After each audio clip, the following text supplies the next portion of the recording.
Pernah dengar istilah culture stelsel atau lebih akrab dikenal dengan istilah sistem tanam paksa? Mungkin ini istilah yang sangat familiar bagi kita karena di bangku sekolah ini menjadi salah satu tema yang paling sering diceritakan oleh guru-guru kita pada materi pelajaran sejarah di sekolah-sekolah. Pada sesi video kali ini kita akan sedikit menyinggung soal kebijakan kejam khas kolonial Belanda yang satu ini, mulai dari bagaimana latar belakang dan ide kemunculannya, sistem dan pola penerapannya yang boleh dibilang cukup sukses mengeruk hasil bumi Nusantara, hingga tujuan tersembunyi di balik sistem kultur stelsel ini yang tentunya bakal memberikan sudut pandang baru bagi kita dalam melihat sejarah Nusantara Indonesia. Oke, tanpa berlama-lama, mari kita langsung masuk ke pembahasan.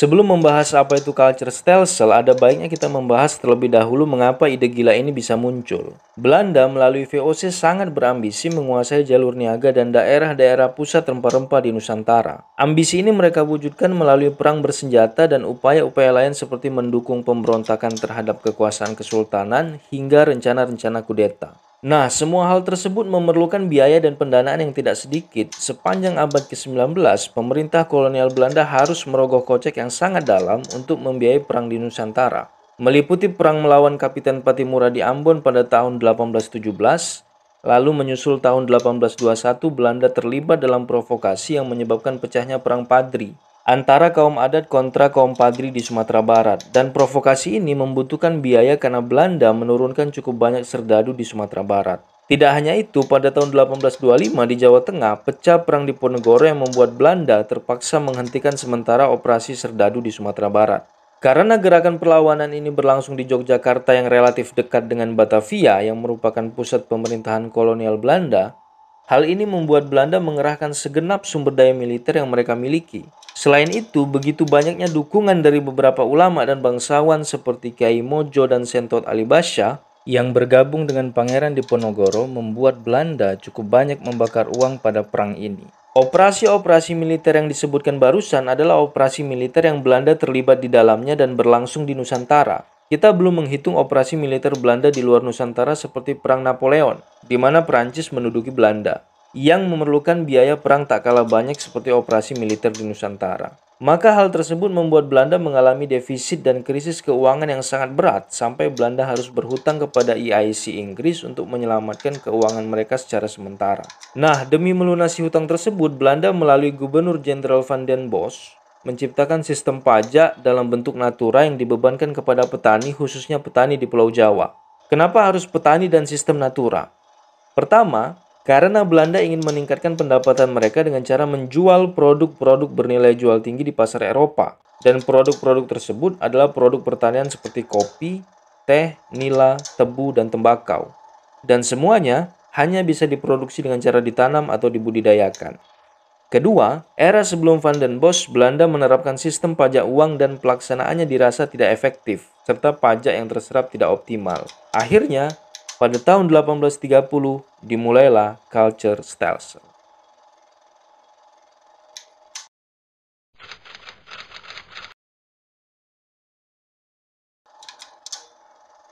Konsep culture stelsel ini berpedoman kepada dua prinsip. Pertama, para petani dipaksa untuk menyediakan tanaman yang dibutuhkan oleh pasar Eropa, dan tanaman tersebut dibudidayakan di tanah milik petani itu sendiri serta dirawat oleh petani sendiri.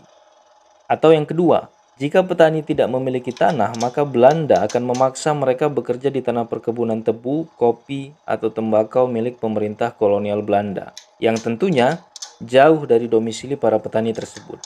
Lantas mengapa pemaksaan ini berhasil dan bertahan cukup lama?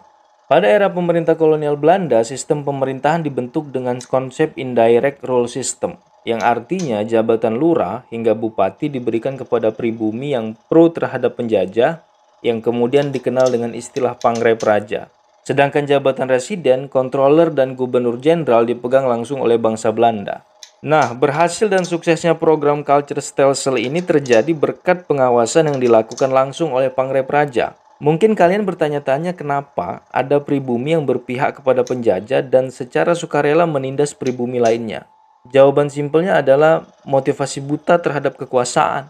Perlu kalian ketahui, untuk bisa menduduki jabatan sebagai pangreh praja, Belanda menciptakan sistem pengangkatan yang mensyaratkan adanya setoran sejumlah dana kepada struktur penguasa di atasnya. Meskipun hal ini ilegal karena secara tertulis tidak ada surat perintah dari gubernur jenderal, namun secara de facto praktek tersebut lumrah dilakukan pada sistem pemerintahan kolonial Belanda. Profesor Barger dan Profesor Prayudi dalam Sejarah Ekonomis Sosiologis Indonesia menuturkan bahwa seorang calon lurah harus memiliki uang sejumlah 700 gulden hingga 1000 gulden. Uang tersebut dipersembahkan untuk bupati sebesar 200 gulden, kepada wedana 100 gulden, dan juru tulis controller sejumlah 25 gulden.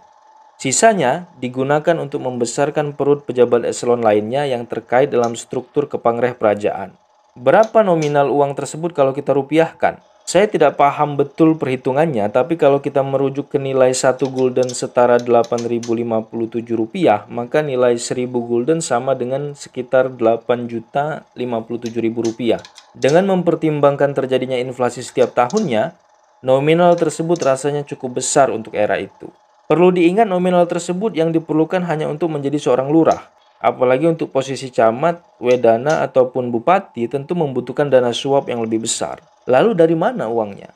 Disinilah kunci jawaban mengapa sekelompok pribumi bisa dengan sukarela menindas pribumi lainnya demi kepentingan kekuasaan.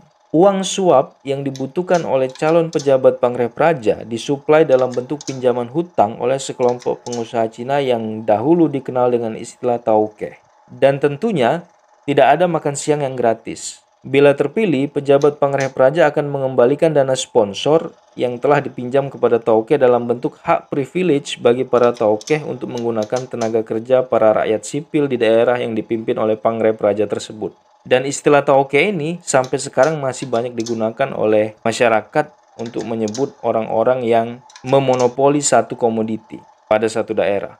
Itulah fakta kenapa kemudian para pangreh praja ini sangat memaksimalkan kerja paksa para rakyat dan petani sipil demi kepentingan mengembalikan dana sponsor kepada tauke. Dan pemerintah kolonial Belanda memanfaatkan sistem tersebut untuk bisa menyukseskan program culture stelsel mereka.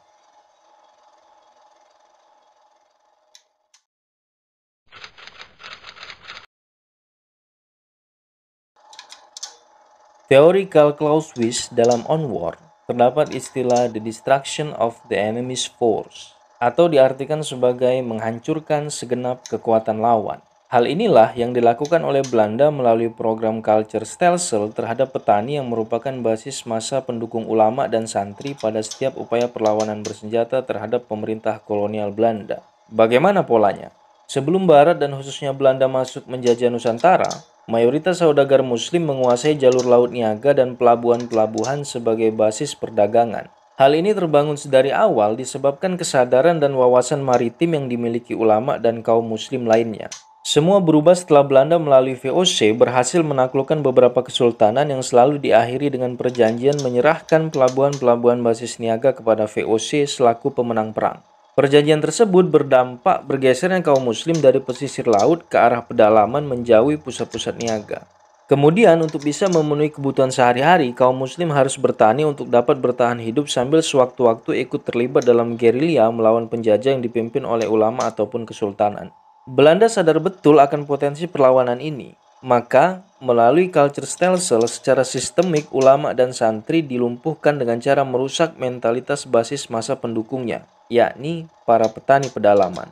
Bila masa petani Muslim dipaksa bekerja keras tanpa bisa menikmati hasil dari pekerjaan mereka, yang akhirnya membuat rontok kehidupan mereka, menderita kelaparan, dan keturunan mereka mengalami kebodohan sebab tidak diberikan waktu dan kesempatan untuk mengenyam pendidikan, karena waktu dihabiskan untuk bekerja keras melayani kepentingan penjajah, maka penjajah berharap ulama dan kesultanan menjadi tidak mampu lagi melancarkan perlawanan bersenjata, sebab mereka kehilangan basis masanya.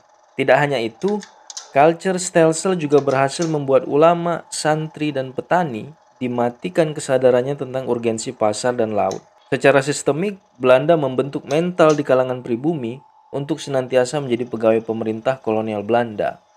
Dan ini berdampak secara jangka panjang, yakni lumpuhnya jiwa kewirausahaan di kalangan pribumi dan anak keturunannya.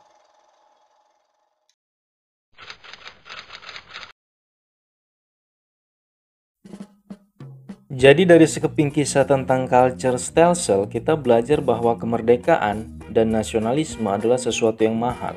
Karena bicara tentang kemerdekaan dan nasionalisme bukan bicara tentang pribumi atau non-pribumi, sebab sejarah mencatat dengan sangat baik bahwa tidak sedikit pribumi yang justru melanggengkan penjajahan. Culture Stelsel juga membawa kesejahteraan yang luar biasa bagi Belanda kala itu. Keuntungan pertama dari program tanam paksa ini dinikmati Belanda pada tahun 1834 dengan keuntungan bersih sejumlah 3 juta gulden. Bahkan pada tahun-tahun berikutnya rata-rata keuntungan bersih yang diperoleh Belanda dari program tanam paksa ini mencapai 12 juta hingga 18 juta gulden. Kas Belanda yang semula minus menjadi penuh. Tidak hanya mampu melunasi semua hutang-hutang mereka kepada EIC, bahkan penerimaan pendapatan pemerintah kolonial Belanda melebihi anggaran belanjanya.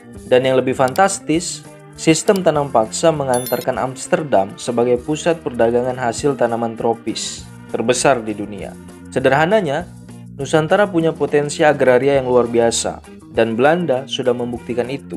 Dan yang lebih penting, pembodohan terstruktur, sistemik, dan masif oleh penjajah itu nyata terjadi. Bagaimana sekelompok anak-anak kelas bawah dijauhkan dari akses pendidikan dan kesempatan belajar, para orang tua tidak diberi akses untuk memperoleh penghasilan dan pekerjaan yang layak, akses kesehatan dan gizi yang layak. Culture Stelsel menggambarkan semuanya dengan nyaris sempurna. Semoga konten kali ini bermakna. Silakan subscribe jika kalian merasa apa yang disampaikan bermanfaat. Akhir kata, salam takzim.